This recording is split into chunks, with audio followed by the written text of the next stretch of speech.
में कोई ऐसे हालात पैदा ना हो, क्योंकि लद्दाख के स्ट्रेटेजिक जो इम्पोर्टेंस है उसको भी मद्देनजर रखते हुए, और लद्दाख के जो आज तक जो हमारे वर्षा में हमें मिली है कि हमने हम एक अमन इलाके की तौर पे हमने इसको रखा है, उसको बरकरार रखते हुए हमने यही अनाउंस किया है कि हम पीसफुली और बातचीत के जरिए हम मसले का हल चाहते हैं। लेकिन बातचीत का सिलसिला एक बार फिर शुरू हुआ, सबने हम सब लद्दाखियों ने इसको वेलकम किया, और वेलकम के साथ साथ एक उम्मीद भी जागा, और एक गवर्नमेंट के से एक तवक्का भी रखा कि इस बार की जो बातचीत है तब तक ये ख़त्म नहीं होगा जब तक लद्दाख के आवाम के मुताबिक उनके मसाइल का हल कहीं ना कहीं न निकले।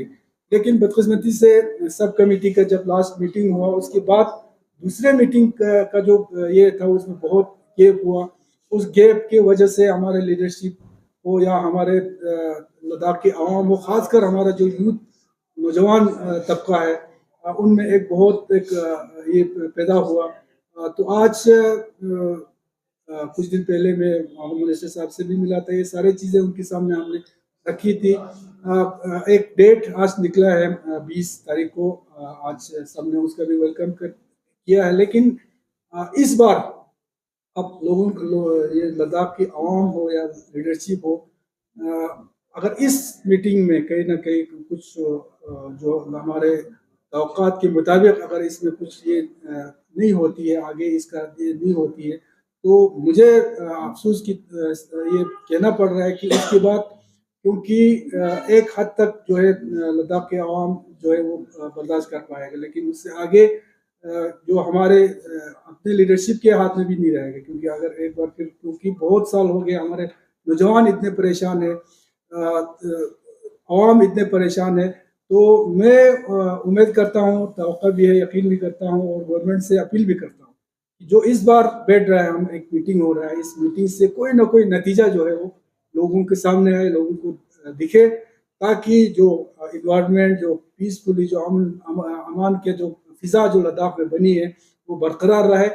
अदरवाइज अगर इस मीटिंग से भी अगर कुछ लद्दाख के अवाम को कुछ अगर नहीं दिखता है, तो मजबूरन फिर सड़कों पे आना पड़ेगा, जैसे कि हमारे को चेयरमैन दोनों ने बताया है। लेकिन हम एक बार फिर कहते हैं, हम चाहते हैं कि बातचीत के जरिए अमन अमान बरकरार रखते हुए हमारे मसलों का हल निकले। और ये भी ये है कि हमें पता है, हमारे जो नौजवान तबके हैं उनकी परेशानी समझते हुए हमने जो रिक्रूटमेंट और बाकी चीज़ों को प्रायोरिटी पे रखा है। लेकिन इसका मतलब ये नहीं है कि हमारा बाकी जो 2 एजेंडा है, इस बार हमारा तीनों एजेंडे पे हमने बात कर दी है, और तीसरे जो बच्चों का ये परेशानियाँ है, लेकिन जो इम्पोर्टेंट जो इश्यूज़ है, हमारे बाकी 2 जो इश्यूज़ है, उस पे भी बातचीत हो, और जल्द से जल्द जो है इन मसाइल का कोई ना कोई हल निकले। ये मैं ज़ाती तौर पे भी एमएचए से, गवर्नमेंट ऑफ इंडिया से मेरी गुजारिश है, इस बार ये जो मीटिंग हो एक फ्रूटफुल मीटिंग हो, और लद्दाख के आवाम के मुताबिक जो है इसमें कोई हल नहीं। कोई क्वेश्चन से तो इससे पहले कुछ खबरें आ रही थी कि एपेक्स केडीए के एचपीसी के मेंबर्स के साथ एमएचए के कुछ लोगों ने जम्मू में बातचीत किया है। क्या बातचीत हुआ है वहां पे? कुछ डिसीजन मेकिंग वाला बातचीत हुआ? साइड लाइन पे वही जो मैंने आपको बता दी, उसमें रिजर्वेशंस में कैसे होंगे, क्या क्या क्राइटेरियाज हैं, बाइफर्केशंस कैसे होगी, 80% एसटी के लिए, 4% एएलसी के लिए है, 1% एससी है, 10% ईडब्ल्यूएस है, रिमेनिंग 5% आपका जनरल कैटेगरी के लिए। फिर इसके बाद डोमिसाइल पे हमारी इनके साथ मीटिंग हुई, इसमें होम जॉइंट होम सेक्रेटरी भी वहाँ पे थे, और होम के वहाँ पे स्पेशल डायरेक्टर्स भी थे। वहाँ पे कैटेगरी के लिए हमने डोमिसाइल्स पे 89 हमारी कट ऑफ डेट है, उससे आगे पीछे हम नहीं जाएंगे। और रिजर्वेशंस के जो मैंने आपको बाइफर्केशंस करके डाटा दे दिए, उस पर बात हुई, और ये चीजें हम कन्वे कर चुके हैं। यानी ये तकरीबन हम मार्च में इनको कन्वे कर चुके हैं। फिर इसके बाद अप्रैल में इनके साथ मीटिंग हुई, उस वक्त भी हम कन्वे कर चुके हैं। इसलिए हम चाहते हैं कि 20 तारीख के मीटिंग में कंक्रीट हमारे पास डॉक्यूमेंटेशंस में कोई ना कोई चीजें हाथ में आनी चाहिए। सर, तकरीबन 3 महीने का गैप हुआ है, केडी एपेक्स और एमएचए के साथ डायलॉग होना था, तो इस बीच में स्पेशली केडी और एपेक्स का इतना यानी मीटिंग्स या यूँ कहीं भी पब्लिक के साथ इतना कॉन्फिडेंस रिवील करते हुए नहीं दिखा।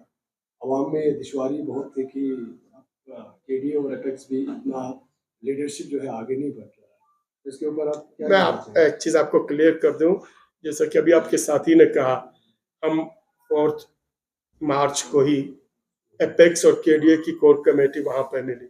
उससे पहले हमारी एपेक्स और केडीए के कोर कमेटी की मीटिंग हुई। उसके बाद 4 अप्रैल को भी हमारी एपेक्स और केडीए की पूरी वर्चुअल हमारी मीटिंग हुई है। ये मिलते रहते हैं, लेकिन अभी तक जितने भी चीजें डिले हुआ है और डिले टैक्टिस की गई है, ये होम मिनिस्ट्री की तरफ से है और यूटी एडमिनिस्ट्रेशन की जो इंटरफेरेंस है, सारी चीजें मैं फिर एक बार आपको क्लियर कर दूं, ये यूटी एडमिनिस्ट्रेशन की स्पेशली हमारे चीफ सेक्रेटरी जो इंटरफेरेंस करा के ये चीजें कर रहे हैं, उसकी वजह से ये सारी चीजें डिरेल होने का खतरा है। इसीलिए हम अभी सोच रहे हैं ये 20 तारीख की जो मीटिंग है उसमें फाइनल आउटकम हमें आ जाए। और साहब एक्स एमपी की तरफ से एक स्टेटमेंट काफी सर्कुलेट हो रहा था कि 1954 में जो डोमिसाइल है उस बेसिस पे जो है होम मिनिस्टर बातचीत कर रहे हैं, तो क्या रिएक्शन आपका? देखिए, ये वाला जो 1954 की बात जो हमने सुनी, वो हमने पहली बार सुनी। ऐसा बात तो हमने पहले कभी सुना नहीं था। तो अगर ये बात सही है, मान लेते हैं हम 1954 का उन्होंने ऑफर दिया है होम मिनिस्ट्री में, तो हम बिल्कुल राजी हैं, उसको हम मानेंगे, उसको वेलकम करते हैं।